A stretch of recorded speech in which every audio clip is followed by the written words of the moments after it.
Hi, I'm Michael Hartman. I'm Naomi Liu. And I'm Mike Rizzo. And this is OpsCast, a podcast for marketing ops pros and RevOps pros. Created by the Mo Pros, the #1 community for marketing operations professionals. Tune in to each episode as we chat with real professionals to help elevate you in your marketing operations career. Another episode of OpsCast brought to you by marketingops.com, powered by the Mo Pros. I'm your host, Michael Hartman, joined today by my compatriot, Mike Rizzo. Early morning. Yeah, early-ish. Early-ish. I guess it depends on your definition. All right, so today, we may jump into this a little bit quicker, but today we are going to tackle the topic of mental health for marketing ops professionals. This is something we have talked about in the past, but a couple different things. So joining us for that conversation is Andy Mullings. He is the global director of Bluprintx. He has over 15 years of experience in marketing technology. He is passionate about empowering businesses and individuals to achieve growth and success through innovative solutions and best practices. As the global director of Bluprintx, he leads and supports teams across all functional areas, delivering high-quality projects and services to clients across diverse industries and locations. He has a deep and broad experience with demand operations, lead management, content, supply chain, and marketing data analysis. He has multiple certifications from Marketo and Oracle, and he is recognized as an Adobe champion for 2022 and 2023. And for him, it is now late afternoon, early evening. So, Andy, thank you for joining us today. It's a pleasure. Thank you. Yeah. And I guess one thing I left out of that is you also have a passion, I think, for this topic of mental health for marketing ops folks, so which is kind of leading us into it. And I think it was interesting. We might want to share with our listeners here, right before we got on, we were talking about things in our own lives that were kind of tied to mental health, but also like physical health. And so, Mike, you said you're bypassing a workout right now. I've been struggling with some health issues that have been preventing me from working out. And Andy, you're the one who's showing us all up. So what did you say you just did? Yeah, just completed a challenge. It's called the National 3 Peaks. We have to climb the 3 highest mountains in the UK within 24 hours. So the first one's in Scotland, Ben Nevis. It took us 5 hours to complete that. Then a 6-hour drive to Scafell Pike. It took us about 3.5 hours to complete that, but we had to do it in the pitch black. And then down to Snowdon in Wales, another 5-6 hour drive and another 3-hour hike. So extremely challenging, but I do feel like a different person this week. I feel like you could throw any challenge at me and I would be ready for it. So, I think these challenges you can participate from can certainly help alleviate stresses and anxiety, you may be under at work. Yeah. So just curious, and we didn't get a chance to talk about this before we started, but did you do this? I'm sure there were other people around, but did you do this with a group of people that you knew kind of going through the suffering together? Yeah, there was the head of the customer org, David Ferguson at Bluprint, did it with me. He was raising money for the British Red Cross. And then another group of, like-minded individuals, girls and boys. So about 10 of us all together on that journey. That's fantastic. Only 0.04% of the population of the UK actually complete the National 3 Peaks challenge. So really small percentage of individuals actually, make it through that one. That's crazy. That's just mind-blowing to me. Well, it's funny that you said that because the reason I asked about the other people is there's this guy I follow on Instagram or whatever, Jesse Seitzer, I think is his name. I probably have it wrong, but he just did with a group of friends in the United States at the Grand Canyon, rim to rim to rim. So from one rim down, up over to the other rim and then down and back. Same kind of, I don't know if it was 24 hours or less or more, but same kind of thing, right? I think he came out of it as I can do anything, right? And built these super strong bonds by going through that with other people. Yes, certainly the team that did it with them, I would really like to do something with them again. I do feel like we, that little bit of a family bond to them all. And we've still been talking throughout the week, even though we'd never met each other before, some of us. And the only reason I know the stats as well is because we were traveling to the final hike, and I could see that everyone was tired and really feeling it. So I was using ChatGPT to ask questions and find out interesting things, and then sharing it on the chat group to get everyone motivated. So I was like, we're in a small percentage of people, guys. Come on, we can do this. So, I only found out those stats by trying to get the team upbeat and in the right mind frame for the final challenge. That's amazing. I love that. I do have one logistical question. Does somebody drive you? Yeah, or are you required to drive yourself? Because that is very dangerous. Yeah. The crazy thing is that the minibus drivers, he's got his own challenge. So when we're hiking, he's sleeping. And when we're resting in the van, he's driving. So he had the different type of challenge as well. So he's a really good guy called Dave. And apparently he's done it a couple of times for different groups. So he was experienced in the route and knew where to go. That's cool. That's really cool. Yeah, I was like, that would make it very extra dangerous to do this if you had to drive yourself as well. I don't think you would get there. I don't think the legs could handle it. The legs were not in good shape afterwards. So, I don't think driving I wouldn't recommend that to anybody. No. Well, let alone just like mentally, right? It's hard to stay focused after a point with that kind of physical output plus the just sleep deprivation and everything else. Mm-hmm. Well, congratulations. That's like, what'd you say is 0.04% of the population or something like that? I missed the exact number. Yeah. So thank you very much. Wow. Definitely feel that sense of achievement. That's incredible. That's all right. Now that we've made everyone listening feel terrible about their own routine. No, all kidding aside, like I think there is this. I mean, I guess I've known for a while, and I think it's pretty well documented. Like there's this connection to physical health and mental health. But let's talk about mental health and some of the challenges specific to our core audience, marketing ops professionals. So I mean, we bring this up, and I think Andy, you're one of the ones who's really trying to bring this to the forefront, which I'm super grateful for. What do you see as what do you think is the driver behind the things that cause the challenges of mental health for people in marketing ops? I mean, I'm sure that's the same for others to some degree, but marketing ops in particular, I think, has its own unique set of challenges. Yeah, the biggest challenge I see is unrealistic expectations, particularly in the regulated industries, such as, financial services, Medicare, healthcare. There's an expectation of perfection. You cannot get a piece of content wrong, and that's completely unfair. I've worked in teams and seen very talented people leave organizations because, they've made maybe one or two mistakes after maybe, 5-6 year good run. And, those mistakes have, really made them feel the pressure, that the comments that have been made to them, the emails they've received have just crumbled the confidence, and I've seen them walk away from, great salaries, great positions, and the team have lost, a great team member. I've actually got a really good example. There was a team that I was working in, and had a team member based out of Pune. He was absolutely brilliant. We actually did an assessment called Clifton Strengths, which is like a personality assessment, and he was super high on productivity. And I had dashboards where I could actually see. I'm a big fan of this. It's that Strengths Finder, right? Yeah. I'm a big fan.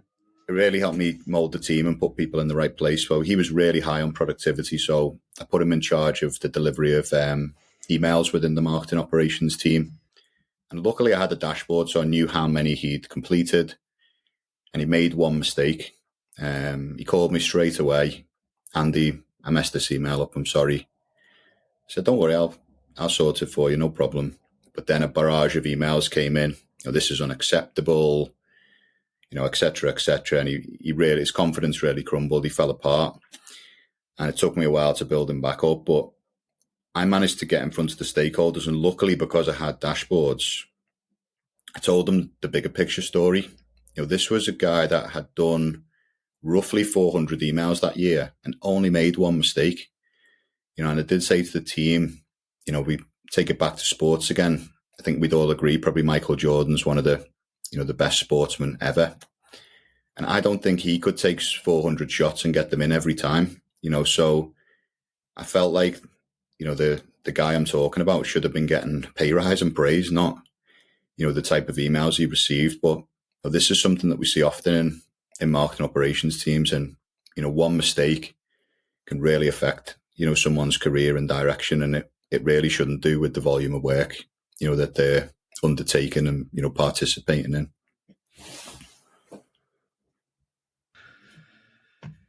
Yeah. I mean, you bring up Michael Jordan. I think I can't remember the exact quote, but there's something like, I've taken many, last second shots and made some of them, but like I've missed everyone I've never taken or something. I mean, maybe I'm mixing things up between people, but I think that's a great story. I mean, I have personal stories where I've had a direct manager who would call me into her office and maybe someone on my team who'd been working on emails, right? And go, just like slap something down on the desk in front of us. He's like, "What's wrong with this?" I'm like, what good is this going to do? Like, that is not helpful at all. And I said, and it was extremely demotivating, as you can imagine. That was a pretty toxic place. And I think, but I'm wondering if the quote, or maybe you're thinking of a different one, but I think it was Wayne Gretzky that said you miss 100% of the shots you don't take, right? Yeah. I was thinking I was mixing up something with Gretzky. Yeah. I was like, I was like, I'm pretty sure that's a Gretzky quote. Yeah. Rather. Anyway. Yeah. So, but another one, right? I mean, I think the thing that, like, I've been sort of obsessing over Kobe Bryant lately for some reason. Just like, I was never a huge fan of his for whatever reason, because I was in the age when I think of when the NBA was great, right? The Jordan, Bird, Magic era, all that. But the more I've learned about Kobe, the more I'm impressed by how he was so dedicated to his craft in many different ways that he, not only did he continue to make himself better, he helped make his teams better, which I also think that Jordan did too in different ways. I know less about Gretzky, but clearly he was, if not the best hockey player ever. So, I think it's about that. That's what it's about, right? Is like finding, I love that you brought up the Clifton Strengths Finder. It's like finding how to, lift everybody up around you, right? It's not just, there are people that sort of stand out, but to your point, like getting just sort of beat down for like one mistake that you make is just, it's hard to stand up against that. And I think, we had our own way of trying to, as a community, I guess, like make fun of that in a way, right? Like bring some lightheartedness to it. We call it Moops TV, right? And that's really just a way for us to celebrate those mistakes as learning outcomes, right? And let everybody know that you're not alone. In fact, like I argue that you're probably not truly a marketing operations professional until you've made some kind of mistake, because you just have to. You earn your stripes. I think that pressure is real. I mean, if Naomi was on, she'd probably be saying, because she said this multiple times, I know, that waking up in the middle of the night thinking about that email that was supposed to go, it's going out in the morning. Like, did I get the audience right? Did I miss a comma? Did I, like, all this stuff that you're truly concerned about, and you understand the impacts at the same time. Like, this is one of the things I try to do with my teams is like, look, and it helps. I have a friend who literally is like a neurosurgeon, right?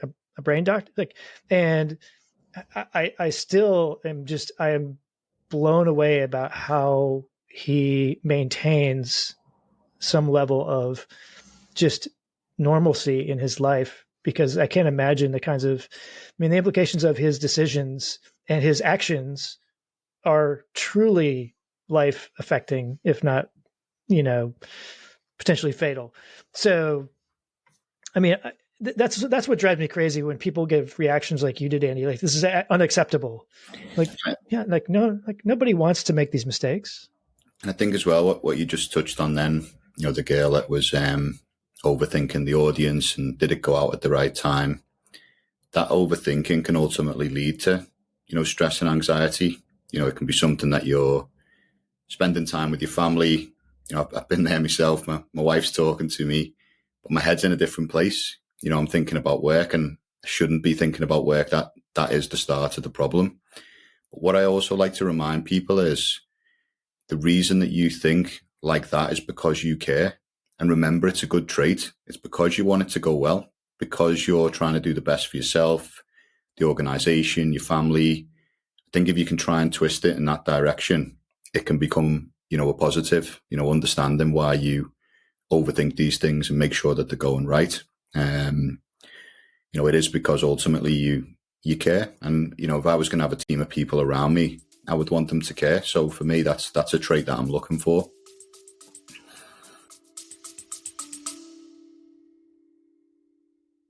Hey everyone, Mike Rizzo here, CEO of marketingops.com and co-host of OpsCast. I've got a little secret to share with you, something that's been one of the best kept perks of our community until now. At marketingops.com, we've built a hiring program that's changing the game for marketing operations recruitment, and we're finally sharing it with the world. Our community is over 22,000 strong, and within that, we have over 4,400 members who are actively and passively seeking new opportunities. These are seasoned professionals with skills and experience spanning platforms like HubSpot, Pardot, Marketo, and so much more. Plus, we can help you fine-tune your outreach, targeting exactly the right candidates by region, years of experience, seniority level, or even agency experience. But here's the real cherry on top. When you hire through our program, your new team member gets a free membership or a virtual ticket to our annual conference.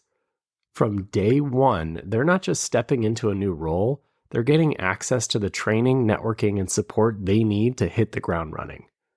So if you're ready to unlock this incredible opportunity, it's time to let this secret out. Visit marketingops.com and find your next star teammate today. Thanks for listening, and as always, keep optimizing.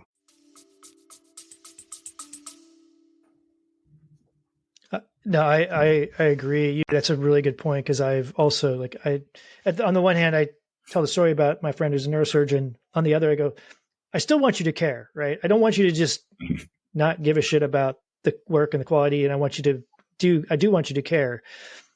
But there's this balance that you have to find that's right for you, right? I also I think it's one of the reasons why it's funny I use the word balance, because I'm about to say I hate the term work-life balance.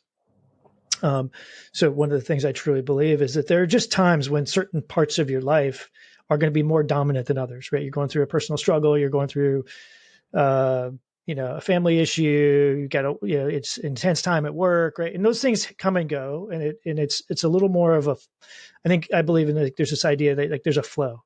And if you can remember that this point in time, it doesn't always have to be, it's 80% work, 20% life, or 50-50 even, right? And some people, by the way, they want that lopsided one, right? They may want to be focused on work all the time, and there's nothing wrong with that. I think that the mistake that is made especially by managers, is thinking that there should be some right, in quotes, right balance.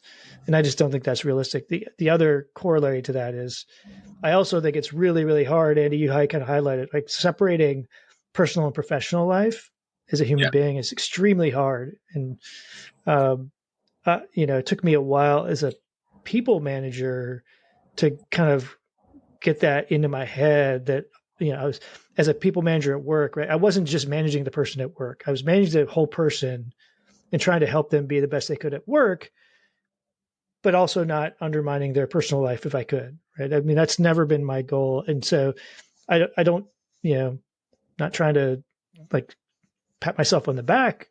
I do think that most managers would say they want to do the same thing. There are some that just truly don't care, I'm sure. But which leads me to the idea of grace, right? So I think you showed grace to that person who made the one mistake out of 400 emails he had done that year. Clearly, that wasn't the case with some of the other stakeholders. So I'm curious, though, how did the conversations go with both the stakeholders when you sort of addressed that on his behalf, and then with that employee? Like, how did you manage those conversations? And because I'm sure it wasn't just a one conversation and you're done kind of thing, right? It was an overtime thing. Yeah, there's a couple of different stages to it. So the first one was just talking to the stakeholders to settle people down. And I honestly believe if I hadn't have had a data-driven approach, it wouldn't have paid off for me. It would have been an opinion versus an opinion. And I don't think I would have got the result that I wanted. But when I displayed the data, I was using a system, Adobe Workfront, and I built really nice dashboards to show productivity by individual, broken down by channel, how many they've been receiving each day, completed, how many successful, number of errors. So it was really easy to talk to stakeholders through it. And they did change their mind at the end of the conversation. They did agree that they had been a bit too harsh and, they jumped too quickly into a conclusion. But ultimately in these regulated companies, we still did have to go through a regulation review, operational risk review it was called. So we still had to go through, a little bit of a painful process, but we did manage to, manage those stakeholders and, change their opinion, which I think was definitely a win. But then the next part of it is then, building up, the gentleman I was talking about, his confidence, and that took time as well. So I sort of had to take him away from his role initially, put someone in place to support him, and then slowly transition him, back in. And there was a couple of one-to-one conversations throughout that, to let him know that I believed in him and, felt that, he could do this. The individual is based in India as well. And, I know a little bit about Indian culture. I've got some very close friends there. And again, Indian culture is a little bit different to it is in North America or in the UK where, mistakes are seen slightly differently. So, that compounded the issue as well. And, telling his family and things like that, again, drains that confidence level. And when people don't have confidence, that's when they're going to make, another mistake. So, I was very protective of that individual for a period of time, but we got through it. And I think we definitely educated the business a little bit. And if that happened again, I think they would, come to maybe me first rather than just firing an email out to understand the bigger picture. That's great. I mean, those cultural differences are all, yeah, that's true. I've had teams and people who've worked for me in different parts of the world, and that's something that you don't always get. How significant that kind of reaction is to those people. It's not, the radical candor doesn't work so much in some cultures, right? Like it would in the US or UK or others. All right. So I think we all, and probably all of our listeners could resonate. Some of these stories resonate with us. We've either been through it or know people have been through it. What are some of the things that you recommend people can do to try to, I won't say eliminate that because I think that's a pipe dream a bit, right? You can't always eliminate some of these things, but, reduce the likelihood some of these things are going to happen in an effort to try to maintain a better sort of a little more stability in mental health? Yeah, it's a great question. Let me take it back a little bit further and tell you how I sort of ended up in this position talking about mental health as well, because I think it's a key part of the story. So I was working for a New York-based investment management firm. And at the time, there was a CMO, Anne-Marie McConnellan was her name, someone I massively looked up to. And another lady called Alex Pang as well, who won't mind me mentioning her name either. And both of those individuals noticed in me that I was very organized, always strong-minded. And they started to ask me questions around, what's your routine, Andy? How do you approach things? And then I started to open up, and something that I do is I take a lot of notes, which I think is really important. But I also do certain activities outside of work as well, which break up, when you finish work, you do something and then you go into your normal life. And I find that massively helps, manage, my mental health. So I do Brazilian Jiu-Jitsu. And what's cool about Brazilian Jiu-Jitsu is it is mental and physical. So it's not something like where if you just choose to go for a walk in the woods, you can still think about things. But with Jiu-Jitsu, if you switch off, someone's going to put you asleep with a choke. So you've got to be mentally and physically switched on. But the conversations I had with them then led to, hey, Andy, we'd love to you to share some of the things that you do in your routine with the team on Mental Health Week. I was like, okay, that's interesting. I would like to do that. Yeah, no problem. And that led to me really breaking down the things that I do and trying to understand myself in a bit more detail. I didn't realize, some of the things that I was doing were even benefiting me. They were just sort of things that I've always done. And there's two situations in particular I think most people struggle with, and I struggle with these as well. We touched on one of them. So it's overthinking something that's already happened and overthinking something that hasn't even happened yet. And there's two different approaches I do for both. So, overthinking something that's already happened. So maybe you've had, a one-to-one with your manager or, just a bad day at the office. I think it's really important that you just don't go straight back into your normal life. You need to break it up. You need to do something first. You need to clear your mind, whether that be a yoga session, like I said, doing jiu-jitsu. You've got to break it up. You've got to have something in between that. So you're not then taking all those, pains and problems home. You may be being frustrated with the kids, and then it just gets worse and it spirals out of control. So I highly recommend that you build some sort of activity, and I do recommend physical activities. I know that not everyone's a physical person, but, there's definitely something out there for everyone, Pilates, yoga, martial arts, running. We can all get behind something. It will massively help in terms of managing, mental health. But then the other challenges, sorry, just to interrupt. Like I went to there was a point in my life where I thought I wanted to start get into fitness, like into the fitness industry somewhere along the way. And I went to a conference and somebody said something that really stuck with me, which is, two things. It's better to be fit than fat. So basically the whole idea is like, you can still be a big person, but as long as you move, right, your body's made to move. But the other one was walk the dog every day, even if you don't have a dog, right? Again, like that whole point of like, you can just get up and move is a really important thing that, especially like I know this is a great background story, but I'm curious. One of the things that I have been concerned about with the coming out of COVID, sort of the positive part of it, I think for a lot of people is that there's more opportunities for remote work and things like that, which I think a lot of people really look for. And like the downside to that, or the risk to me with that, is why I think I believe in trade-offs, is that there's this no separation, like literally, like unless you have some, like you have to force yourself to create a separation, whether it's mental or physical, from work to outside of work. And I think that's a real challenge for a lot of people. Preach. Yeah. And again, I think it's about routine. Maybe you work a whole Monday, Tuesday, you go and work from a coffee shop for a couple of hours, so you meet people, you speak to people, go for a walk every morning, make sure you take a lunch break. I think being disciplined with your routine is key, and building in the activities that I mentioned as well.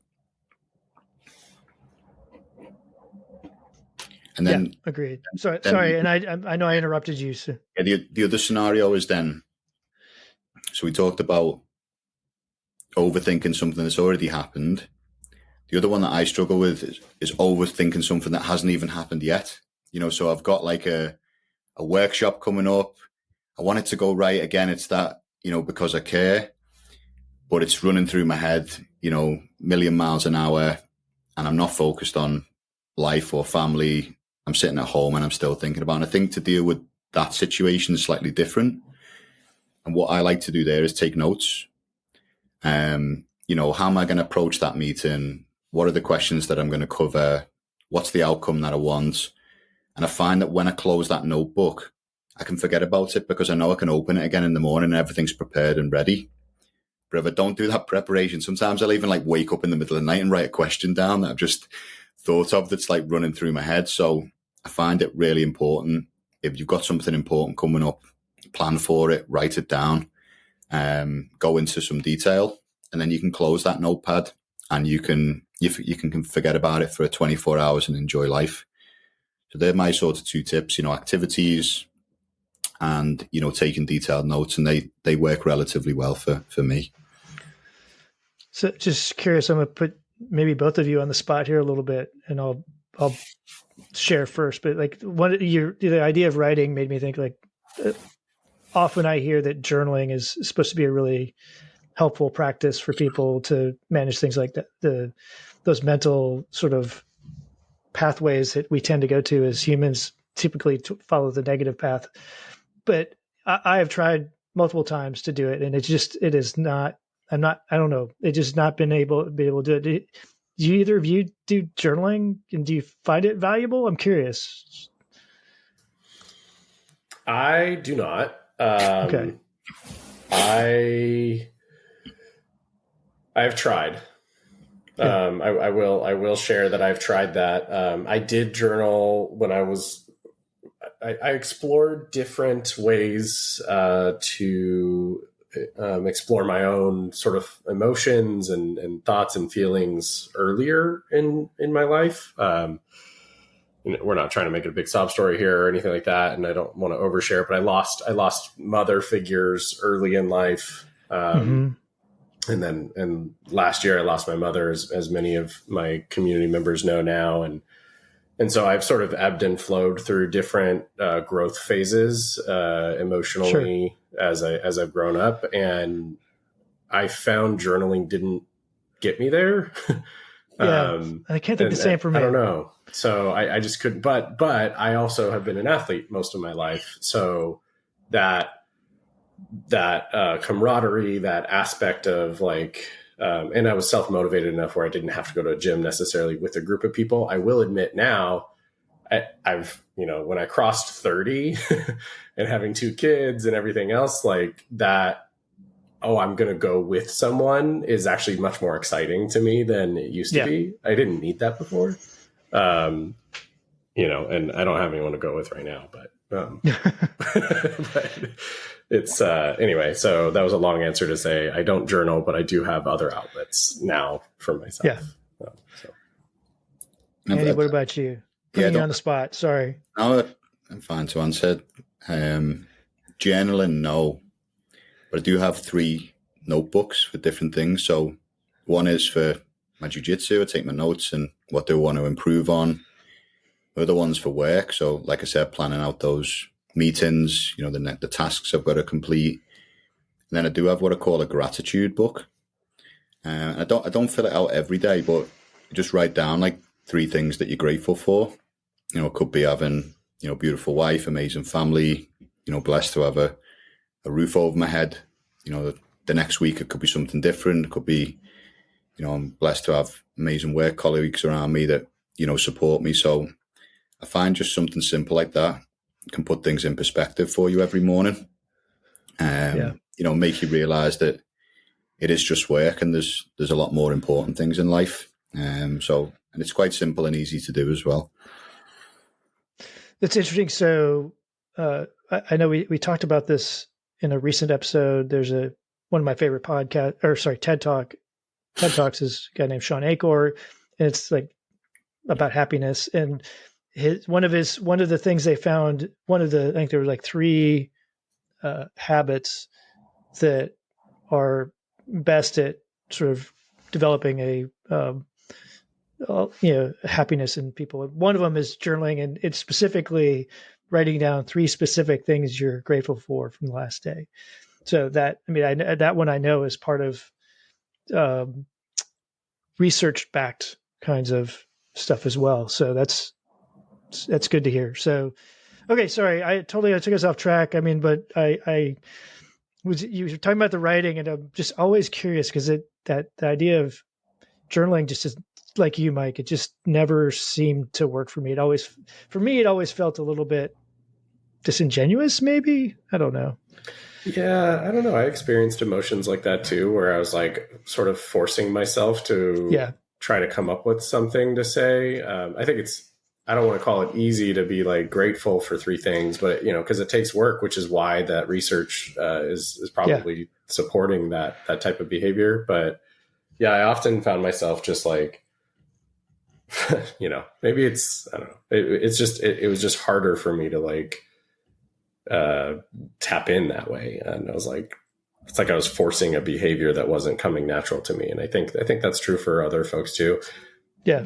Dan on our team, he definitely journals, and we've talked about active journaling techniques, and and we're both gamers too, right? Like we both enjoyed playing. He's a D&D dungeon master, and I played a game I'd never done that before in my life, so I gave that a shot, which is great. So I think there's different outlets for different people to try to find that mental flexibility, right? We've all got to find our own path, and I think. But it is good to take advice and learnings from different people. Tony Robbins, probably the first person I ever come across that was doing some sort of like structured routine. And, I don't follow the Tony Robbins routine, but, I think having a routine and a couple of things that you deploy when you're under pressure is key. And you've got to find what's right for you. Well, I like your description of jiu-jitsu, and I'm not in jiu-jitsu, but it rung true with me with something that I've tried to describe to people who don't understand it. Like my wife and I started doing fly fishing before we had kids, and we've kind of come in and out of doing it. But one of the things I tell people about fly fishing that is counterintuitive is how relaxing it is. And I think for some of the same reasons, is like if you're not like to really do it well, you have to be focused in, and that sort of forces you to like let everything else go. And it sounds like jiu-jitsu offers some of the same thing with sort of maybe bigger, more immediate consequences. Although in fly fishing, I have turned my back on the river and filled my waders, which is not fun in, just above freezing water. Yeah, jiu-jitsu, the best people are more mental and physical. They're definitely in more of like a flow state.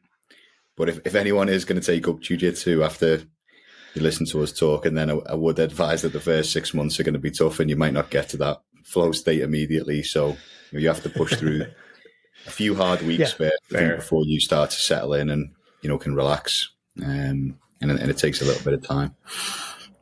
All right, so we've talked about like something physical or some of these other things that kind of work for you, and there's plenty of people out there who have great kind of ideas for that. Are there any things that maybe, let's bring it back to the workplace a little bit, right? Are there things within kind of the work environment that our listeners could apply that maybe are separate from this, like creating a separation and doing something that is a break from it that requires focus or whatever works for them? Yeah, so I think in the workplace, something that is causing more and more pressure, and this is probably not just in marketing operations, but right across different departments within all businesses, is that we're seeing a lot of, headcount cuts and also budget cuts. So budgets are smaller than they've ever been before. Teams are smaller, but teams are being asked to do the same volume of work. And obviously that is going to cause, huge amounts of stress and pressure. And, what can stakeholders do to change that? And we are in a time where technology is evolving fast again, similar to sort of when the internet was launched, and we've seen a huge, evolution in technology. And now with, AI, we're seeing sort of the same push. And there's a solution that I work on called content supply chain. It's the end-to-end process of creating, managing, distributing, and monetizing content across different platforms. So rather than processes being manual, we're using workflow management tools. There's a couple that I like, Monday.com, Workfront, and they can automate tasks and alert the next person to obviously take over and pass the baton, keep things organized. Then you can bring in AI, so then you can maybe put a piece of thought leadership in and create introduction text for social and email.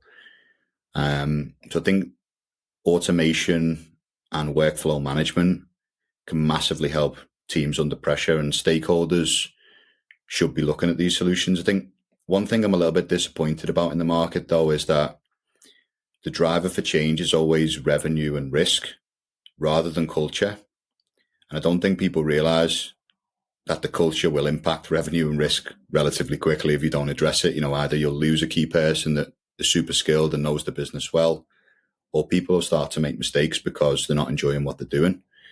So, an ask for stakeholders out there is, if there are cultural issues in your business, make that the driver for change, because it is going to impact your business. And if you can address it with something like content supply chain, which can automate mundane tasks, it can be a massive win for the business. And, your team are going to appreciate that. And I'm sure they'll get on board with an initiative like that. Yeah. I mean, I can't remember who was it that said, was it culture eats strategy for lunch? Right? Was it the saying? But so, okay. So can you like, what, when you say content supply chain, you mentioned some like project management type tools. Yeah. Could you have an example of what that would look like within an organization where you've applied that? Yeah, I'll talk you through it. Let's go through the email one that we've touched on. So in a workflow management tool, it all starts off with a request form.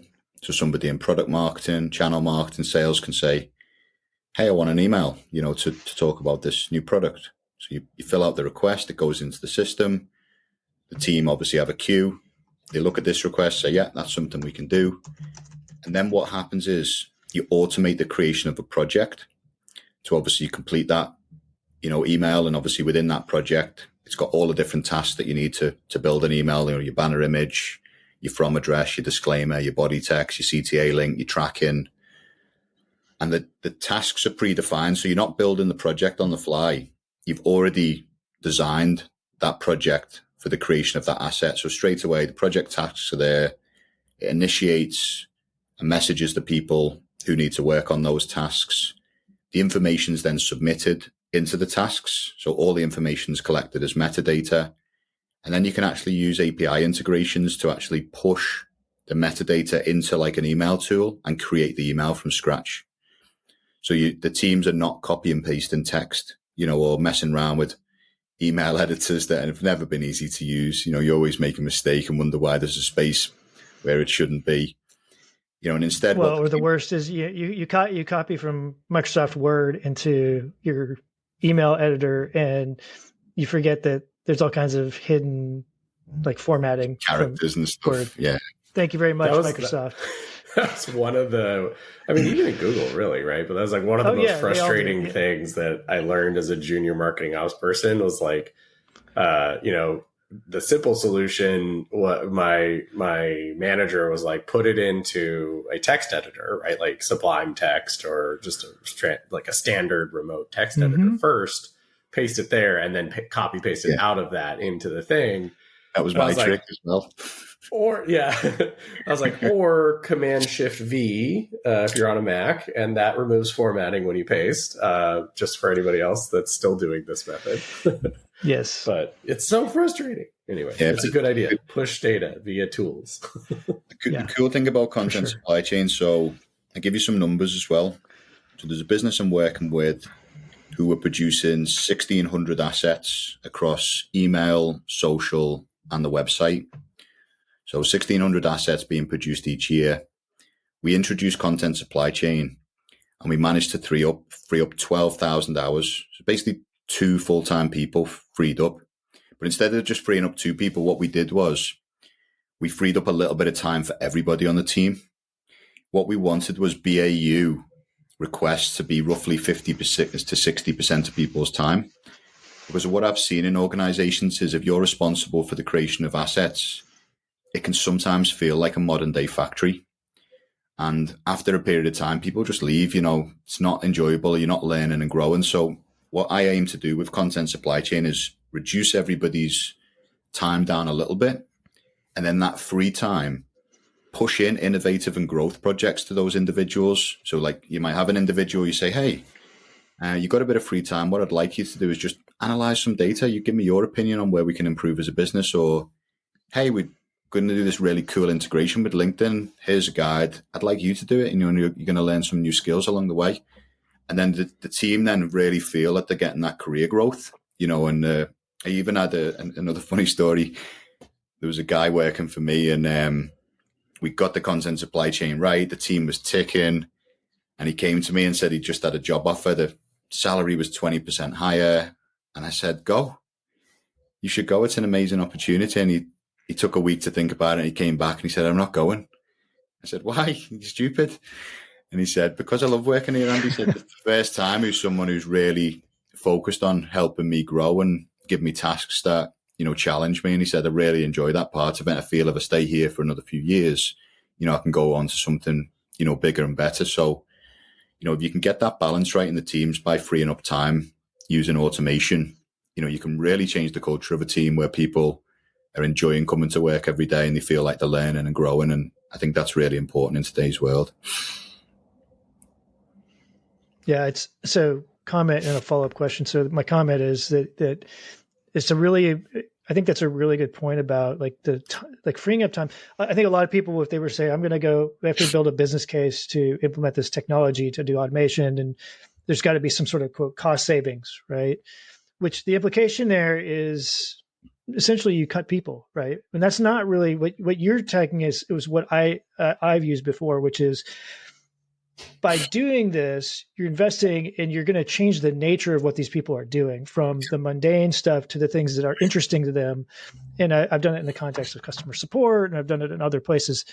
So I think that's a really good point to make, is that, right, there's this, I think, a tendency to do just this sort of pure ROI financial modeling, which I don't discount because Mike knows this. Like, I am a big fan of like, people in this space need to understand finance and how the finance teams think and to build a case. But I think there's these other consequences of these things that you need to be able to talk about as well, that can be benefits and risks and challenges. So take that for what it is. So one of the, like, I like the automation piece. I like that you can, increase, like, you can free up people's time to do more interesting, creative stuff, try new things. What I have run into, regardless of the tools and the process in some places, is that there's a combination of I'll call it too many cooks in the kitchen, right? Too many people involved with these things. And then specifically too many people who have sort of veto power, right? So especially late in the game. So if you're building this content, it's gone through approvals, yeah, and then at the end, somebody says, no, start over. Now you're like, that's hugely demotivating. It's also inefficient and keeps you from working on other stuff.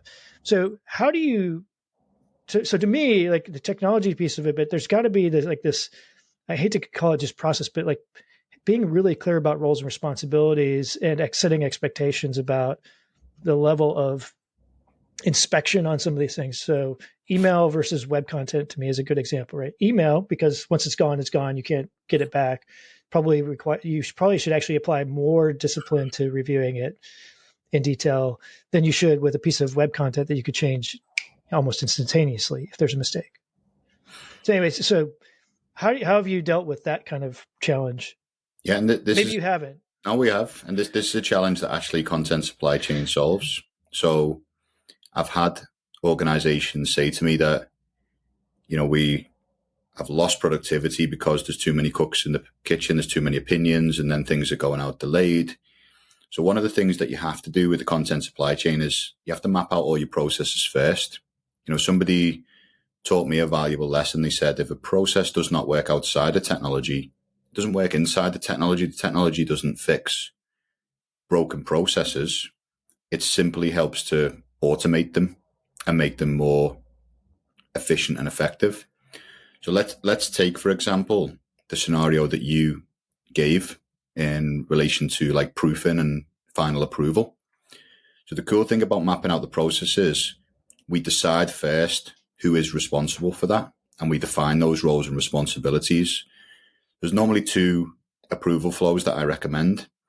The first one is a peer-to-peer marketing review, and that can be used for like seasonal emails that are not product related, not performance related. So let's say it's just a happy Christmas or a happy Easter. That does not need to go to a senior stakeholder in the business. We can have two people from marketing, approve it within a workflow management tool, and it should be good to go. And obviously we define those people within the workflow. So you can only select two people, and you build that out and then you hit approve. The other type of approval is where it is something more important. In financial services, performance information is key, that it's checked because there's regulatory fines. So you bring in someone from risk and compliance. So you get the peer-to-peer marketing review and then risk and compliance. So, once they've approved it, risk and compliance approve it, it's good to go. So I think by defining those roles and responsibilities up front, getting everyone to agree and sign off on them, and then building that into the automation, again, solves that problem of too many cooks in the kitchen. Yeah. Yeah. I mean, so this, to me, this ties back to your point about culture. It also, to me, to make that work, because I think everyone's head would nod. Yeah, that's what we should do is, limit the number of people, yada, yada, yada.